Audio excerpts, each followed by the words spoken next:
وسام ابو علي. والله زي ما بقول لك كده، هو ده ملخص الماتش. الاهلي يفوز على المقاولين العرب بنتيجه 4-0 في ماتش يتالق فيه كالعاده السوبر وسام ويسجل هاتريك وياخد جائزه رجل المباراه للمره الخامسه على التوالي. ظاهره غريبه، كل ما افتح التليفون اشوف الصوره دي وسام رجل المباراه. بسم الله ما شاء الله عليك يا ابني، ربنا يحفظك ويبعد عنك الاصابات. علشان يتصدر قائمه هدافين الدوري ب 18 جون، واهل كولر يعمل الفوز ال 19 على التوالي، ويتاجل التتويج بالدوري للماتش الجاي علشان بيراميدز الرخم يكسب النهارده.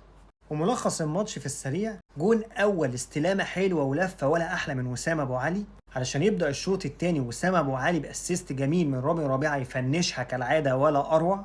وبعديها وسام ابو علي يشوط شوطه حلوه قوي من على ال 18 تخدمه وتخبط في مدافع المقاولين وتدخل جون. وبعديها اسيست حلو من عمر كمال عبد واحد وبيرسي تاو الجون الرابع، وتفصلنا نقطه يتيمه ونبقى ابطال الدوري. بيراميدز فضل يحلم من اول الموسم لحد جه الاهلي اداله كشاف على عينه وخد الدوري.